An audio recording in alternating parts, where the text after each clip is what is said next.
Hello, welcome to all of you.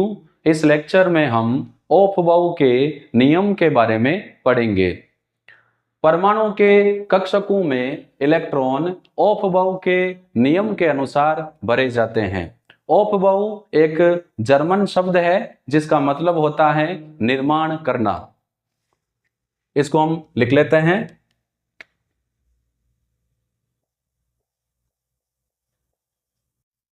परमाणु के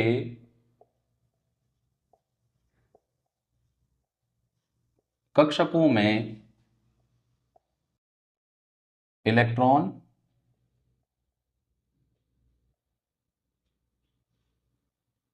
अपवाऊ के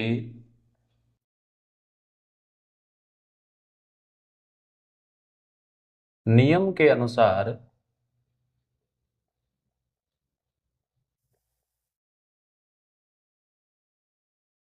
भरे जाते हैं। अपवाऊ के नियम को हम परमाणु कक्षकों का भरा जाना के रूप में भी पढ़ते हैं कि किस प्रकार परमाणु के कक्षक इलेक्ट्रॉन द्वारा भरे जाते हैं। जो अपवाऊ हैं ये एक जर्मन शब्द है।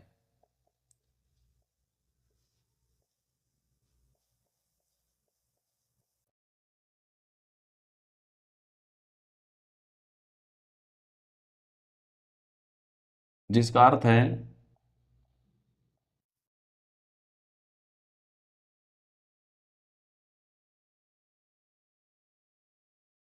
निर्माण करना।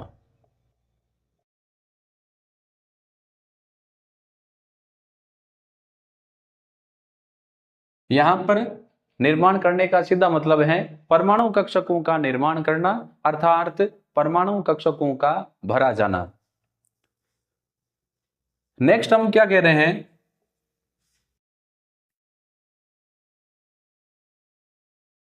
अब अपवाऊ के नियम की बात करते हैं। ये नियम है क्या?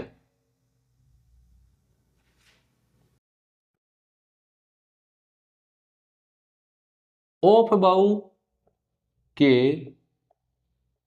नियम के अनुसार,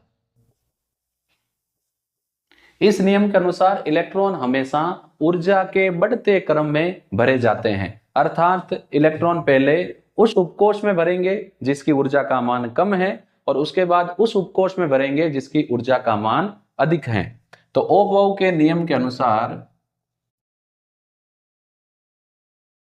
इलेक्ट्रॉन ऊर्जा के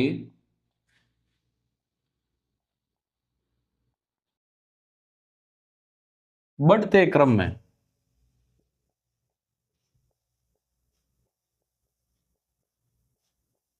भरे जाते हैं। अपवाऊ के नियम में तीन नियम सम्मिलित हैं। पहला N+L का नियम, दूसरा हुंड की अधिकतम बहुलता का नियम और तीसरा पाउली का अपवर्जन नियम। तो इसमें अपवाऊ के नियम में तीन नियम सम्मिलित हैं। इसे अपवाऊ का नियम, अपवाऊ का सिद्धांत भी कहते हैं। कंफ्यूज नहीं होना है। ये कौन कौन से नियम हैं? तो इसमें नंबर 1 हम ले रहे हैं N+L का नियम।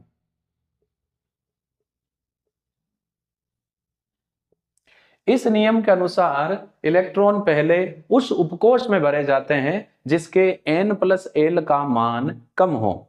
यदि N+L का मान समान है तो इलेक्ट्रॉन उस उपकोष में पहले भरे जाएंगे जिसके N का मान कम हो। तो इसमें हम दो ले लेते हैं। पहला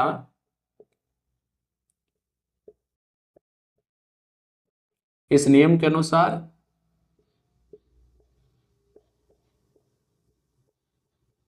और नियम के अनुसार में यहां कर लेते हैं नंबर फर्स्ट, यहां से हटा देते हैं।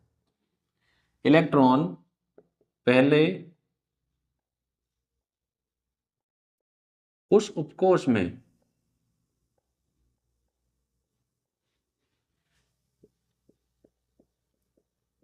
भरते हैं जिसके N+L का मान कम हो। जैसा कि हमें पता है n मुख्य क्वांटम संख्या और l द्विगुणित क्वांटम संख्या। जैसे मान लो अगर हम कहें कि 4s है और 4p है। 4s के लिए n 4 l 0, तो टोटल कितना हो गया 4। 4p के लिए n का मान 4 और p के लिए l का मान कितना है 1, तो कितना हो गया 5। तो इलेक्ट्रॉन पहले 4s में भरे जाएंगे और फिर किस में भरे जाएंगे 4p में। ऐसे ही अगर हम बात करें 3d और उसके बाद ले लेते हैं 4s। 3d में n का मान 3 और d के लिए l का मान 2। 3d में n का मान 3, d के लिए l का मान 2, 3 और 2 5। 4s में n का मान 4 और s के लिए l का मान 0, टोटल कितना हो गया 4। तो पहले कौन सा भरा जाएगा 4s और उसके बाद क्या भरा जाएगा 3d। लेकिन सेकंड क्या है, जब n प्लस l का मान कम हो, सेकंड यानी समान हो, जब n प्लस l का मान समान हो तो इलेक्ट्रॉन पहले उस उपकोष में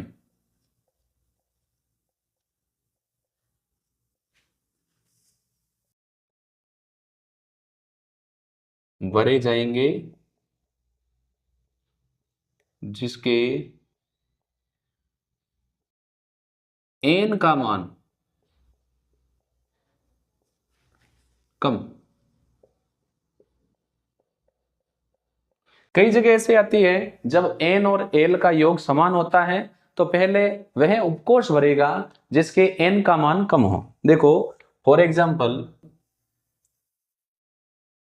6s 5d और 4f, इनमें पहले कौन सा भरा जाएगा, तो देखो 6s के लिए n का मान 6, l का मान 0, टोटल क्या हो जाएगा 6। और यहां पर हम ले लेते हैं इक्वल तभी होगा 5p ले लेते हैं और ये क्या ले लेते हैं 4d, ये सही रहेगा। फिर 5p के लिए n का मान 5, p के लिए l का मान 1, कितना हो जाएगा 6। 4d के लिए n का मान 4, d के लिए l का मान 2, कितना हो गया 6। तो तीनों के n प्लस l का मान कम है, तो पहला कौन सा भरा जाएगा जिसके n का मान कम हो, तो पहले भरा जाएगा 4d, उसके बाद भरा जाएगा 5p और उसके बाद कौन सा भरा जाएगा 6s। ये हमें ध्यान रखना है। तो जब n प्लस l का मान समान है तो पहले वह उपकोष भरा जाएगा जिसके n का मान कम हो। तो n का मान 4d के लिए 4 है, पहले 4d, फिर 5p क्योंकि इसके n का मान 5 है और एंड में 6s क्योंकि इसके n का मान सबसे अधिक है। ये हो गया अपना n प्लस l का नियम। दूसरा है कुंड की। अभी हम n प्लस l के बेस पर एक डायग्राम बनाएंगे, उसको हम नियम पढ़ने के बाद बनाएंगे, या चलो पहले ही बना लेते हैं ताकि कंफ्यूजन नहीं हो। n प्लस l के योग द्वारा हम 1 से लेकर 118 तक के तत्वों का इलेक्ट्रॉनिक विन्यास आसानी से भर सकते हैं यदि हमें n प्लस l का नियम पता है। तो देखो मैं यहाँ फ्लो डायग्राम बना रहा हूं। पहले कौन सा था 1s, फिर आएगा 2s, 2s के बाद कौन आएगा 2p, फिर 3s, फिर 3p और 3d।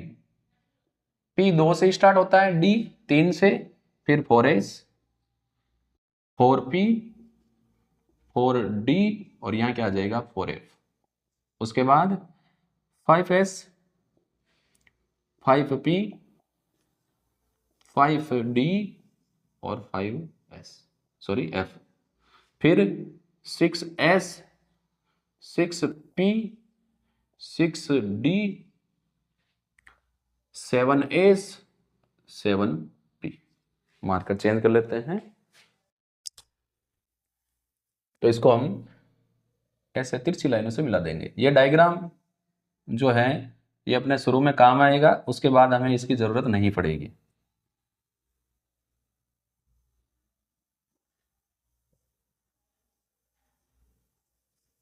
अभी हम इस डायग्राम के बेसिस पर n+l के नियम को और वेरीफाई कर लेंगे। फिर हम क्या करेंगे, इनके बीच में एक लाइन और खींची, बीच में खींच लो लाइन एक, फिर थोड़ा सा बेटर रहेगा। मैंने थोड़ा थोड़ा पास बना दिया, आप लोग थोड़ा इसको दूर बना देंगे तो अच्छा रहेगा। तो पहले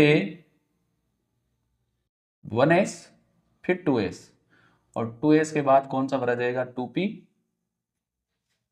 थोड़ा सा इसको ऐसे चेंज कर लेते हैं,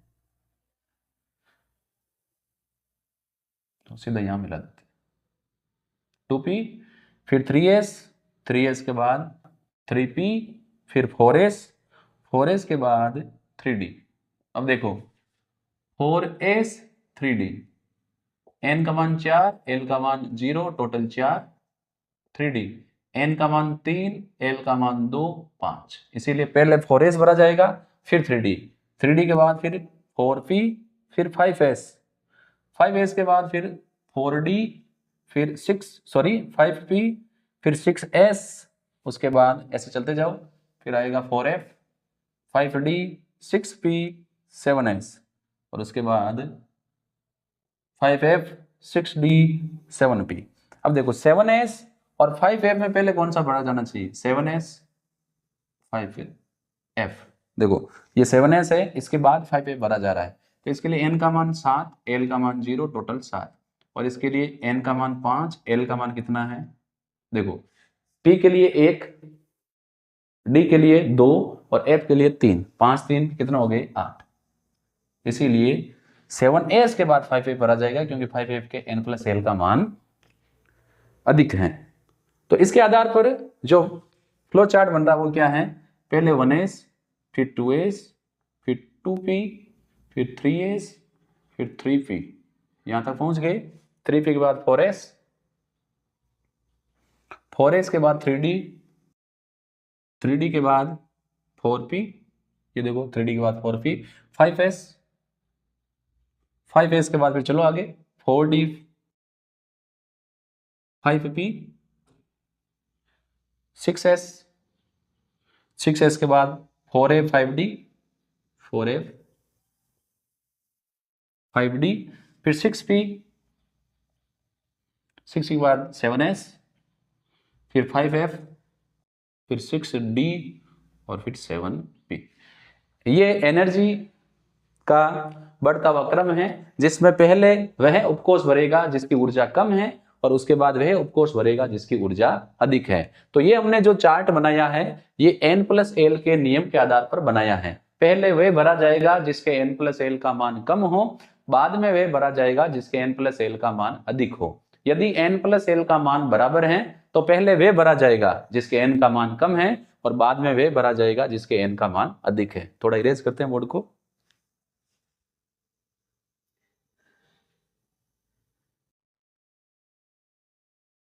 उपभोग के नियम में सेकंड नियम हम ले रहे हैं, हुंड की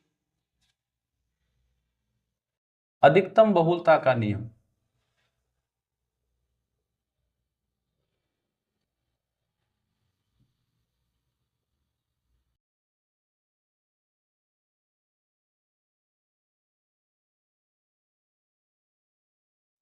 हुंड के नियम के अनुसार जब तक एक उपकोष के सभी कक्षकों में एक एक इलेक्ट्रॉन का वितरण नहीं होता, तब तक उस उपकोष के किसी भी कक्षक में इलेक्ट्रॉनों का युग्मन नहीं होगा।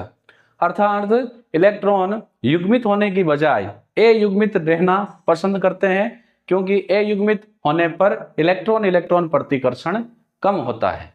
तो देखो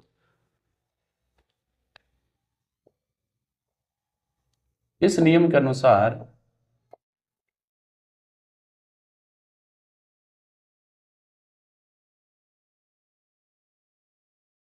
जब तक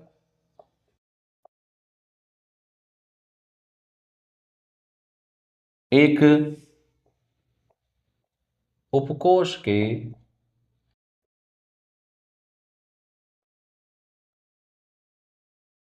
सभी कक्षकों में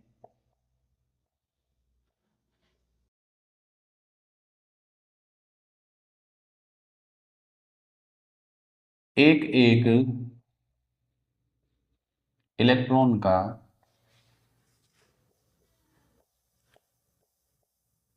वितरण नहीं होता है तब तक इलेक्ट्रॉन का युग्मन नहीं होगा।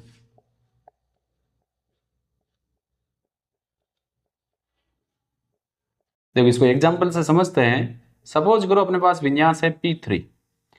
P उपकोष में 3 कक्षक होते हैं। 3 पॉसिबिलिटी में यहां बना रहा हूं।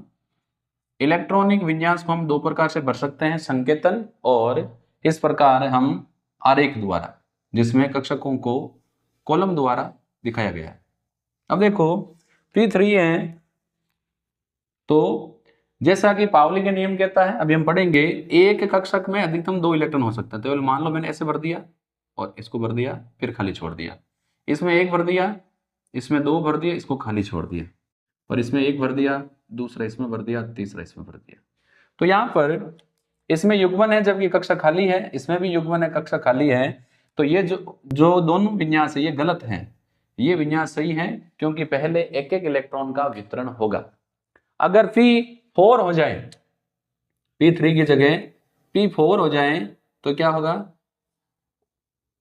अब हम पहले एक एक इलेक्ट्रॉन का वितरण करेंगे और उसके बाद इलेक्ट्रॉनों का युग्मन करेंगे जब बच जाएंगे। तो ऐसा नहीं है कि एक उपकोष के कक्षक खाली हैं और कुछ कक्षक में आप इलेक्ट्रॉन का युग्मन करेंगे। तो जब तक एक एक इलेक्ट्रॉनों का युग्मन नहीं होता तब तक हम जब तक एक एक इलेक्ट्रॉन का वितरण नहीं होता तब तक इलेक्ट्रॉनों का युग्मन नहीं होगा। पहले एक उपकोष में एक उपकोष में उपस्थित सभी कक्षकों में एक एक इलेक्ट्रॉन का वितरण होगा, उसके पश्चात युग्मन होगा।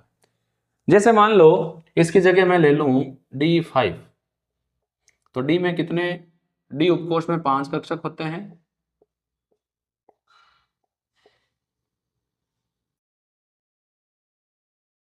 अब इसमें मान लो हम ऐसे कर लें, 2 इसमें डाल दिए, 2 इसमें डाल दिए, 1 यहां रख दिया। या एक तरीका है कि आप पहले एक एक इलेक्ट्रॉन का वितरण करो। तो ये जो विन्यास है ये हुंड के नियम के अनुसार है, ये गलत है, क्योंकि इसमें युग्मन है और बाद वाले कक्षक क्या है? खाली। फिर तीसरा जो नियम है वो है पाउली का अपवर्जन नियम।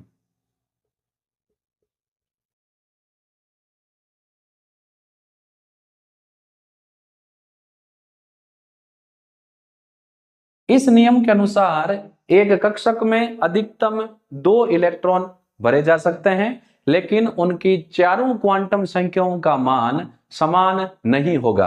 अर्थात एक कक्षक में उपस्थित दोनों इलेक्ट्रॉनों का दोनों इलेक्ट्रॉनों का चक्रण विपरीत होना चाहिए। अगर एक का क्लॉकवाइज है तो दूसरे का एंटी क्लॉकवाइज होना चाहिए। तो देखो इस नियम के अनुसार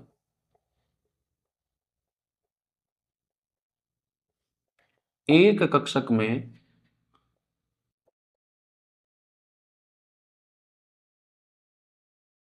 अधिकतम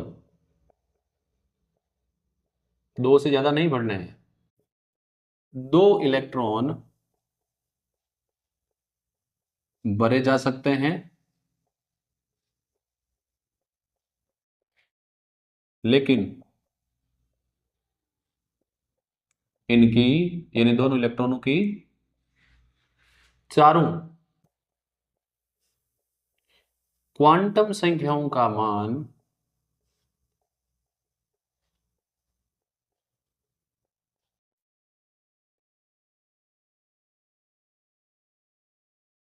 समान नहीं होगा। इसका मतलब क्या हुआ? अर्थात एक कक्षक में उपस्थित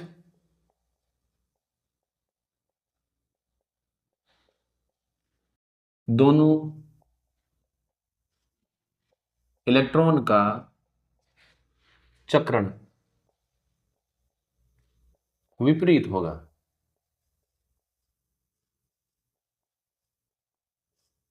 जैसे फॉर एग्जाम्पल मान लो अपने पास विन्यास है AS2, यानी एस कक्षक में 2 इलेक्ट्रॉन भरने हैं। तो कुछ हम यहां पॉसिबिलिटी ले लेते हैं, जैसे ये मैं ले लेता हूं 4s2, तो अपने क्वांटम संख्या वाला भी यहां पर मामला बैठ जाएगा। चलो, एक को हमने ऐसे भर दिया, दूसरे को वैसे भर दिया, एक को हमने डाउन साइड कर दिया, दूसरे को डाउन साइड कर दिया, तीसरे को अप साइड और एक डाउन साइड। तो यहां पर अगर हम इसके लिए कहें n का मान, l का मान और m का मान, n का मान, l का मान, m का मान और लास्ट में s, 3 है तो तीनों के लिए कर लेते हैं n, l, m और s। तो देखो इस विन्यास की अगर हम बात करें तो n तो सब में 4 4 ही होगा क्योंकि 4s है। तो इस विन्यास में इसको नंबर 1 दे देते हैं, इसको नंबर 2 और इसको नंबर 3। यहां पर n का मान 4 है, s के लिए l का मान 0 होगा, सब में 0 कर दो, और m का मान भी क्या होगा, 0 ही होगा, 0 0 0। यहां पर दोनों इलेक्ट्रॉन जो हैं उनके s की वैल्यू है +½ दूसरे के भी है +½ यानी चारों क्वांटम संख्याओं का मान इनके लिए समान है, संभव नहीं है। इसके लिए सेकंड के लिए s का मान है -½ और दूसरे के लिए भी क्या है -½ चारों क्वांटम संख्याओं का मान समान, संभव नहीं है। तीसरी पॉसिबिलिटी में पहला जो इलेक्ट्रॉन है इसके s का मान है +½ और दूसरे इलेक्ट्रॉन के s का मान है -½ तो दोनों का चक्रण विपरीत है, अर्थात दोनों की चारों क्वांटम संख्याएं समान नहीं है। एक के n का मान 4, l का मान 0, m का मान 0, s का मान +½ दूसरे के लिए n का मान 4, l का मान 0, m का मान 0, लेकिन s का मान क्या है -½ तो एक कक्षक में अधिकतम 2 इलेक्ट्रॉन भर सकते हैं, लेकिन दोनों का चक्रण विपरीत होना चाहिए। अगर चक्रण समान है तो वह पावली के अपवर्जन के नियम के विरुद्ध होंगे, जो संभव नहीं है, अर्थात ऐसा विन्यास संभव नहीं होगा। तो हमने अपभव के नियम में 3 नियम पढ़े। पहला नियम हमें यह बताता है कि पहले कौन सा उपकोष भरा जाएगा, अर्थात जिस उपकोष के n + l का योग कम है पहले वह भरा जाएगा, उसके बाद जिस उपकोष के n + l का मान अधिक है वह भरा जाएगा।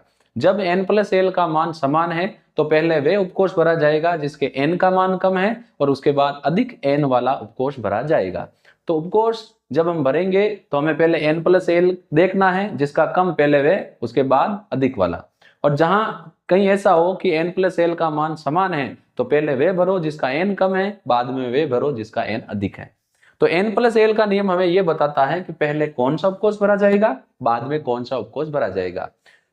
पाउली का नियम यह बताता है कि एक कक्षक में अधिकतम 2 इलेक्ट्रॉन हो सकते हैं, लेकिन दोनों का चक्रण विपरीत होना चाहिए। और हुंड की अधिकतम बहुलता का नियम यह बताता है कि एक उपकोष के विभिन्न कक्षकों में पहले एक एक इलेक्ट्रॉन का वितरण होगा और उसके पश्चात ही इलेक्ट्रॉनों का युग्मन होगा।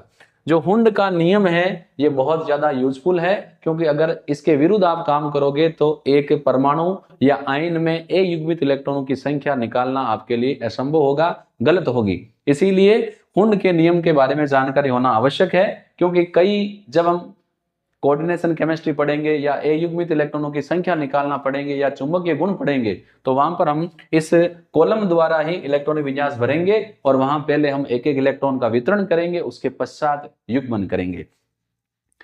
हाइड्रोजन की अगर बात करें तो हाइड्रोजन जो परमाणु है इसमें एक ही इलेक्ट्रॉन होता है, सिंगल इलेक्ट्रॉन, इसीलिए इस पर पावली का अपवर्जन नियम और हुंड की अधिकतम बहुलता का नियम लागू नहीं होता, क्योंकि सिंगल इलेक्ट्रॉन है इसीलिए सिंगल इलेक्ट्रॉन है इसीलिए इसको कहीं भी भरो कोई फर्क नहीं पड़ेगा। और क्योंकि सिंगल इलेक्ट्रॉन है इसीलिए इसकी s का मान या तो +½ होगा या क्या होगा -½ तो यहां पर हमने इस ओप्पो के नियम में n + l का नियम, हुंड की अधिकतम बहुलता का नियम, पाउली के अपवर्जन नियम के बारे में पढ़ा है। ये नियम भले ही आपको देखने में इजी लग रहे हो, लेकिन इलेक्ट्रॉनिक विन्यास भरने में ये नियम बहुत ज्यादा यूजफुल होंगे। इसके बाद नेक्स्ट वीडियो में हम इलेक्ट्रॉनिक विन्यास के बारे में पढ़ेंगे, लेकिन इलेक्ट्रॉनिक विन्यास को समझने से पहले हमें इनके बारे में जानकारी होना आवश्यक है, क्योंकि ज्यादातर 11th-12th के जो बच्चे होते हैं जब वो शुरू में इलेक्ट्रॉनिक विन्यास भरते हैं तो अभी जो मैंने आपको फ्लो चार्ट बना के बताया है, जो एक कक्ष आरेख है, इसके आधार पर भरते हैं। लेकिन क्योंकि आप सेकंड ग्रेड फर्स्ट ग्रेड की प्रिपरेशन कर रहे हो, इसीलिए आपको ये वेल नोन है कि पहले कौन सा भरा जाएगा, बाद में कौन सा भरा जाएगा। लेकिन इलेक्ट्रॉनिक विन्यास में कई अपवाद होते हैं जिसकी हम बात करेंगे नेक्स्ट वीडियो में। तो यहाँ पर अपने ऑफ वाव का नियम वाला वीडियो समाप्त होता है। हम फिर मिलेंगे नेक्स्ट वीडियो में। धन्यवाद।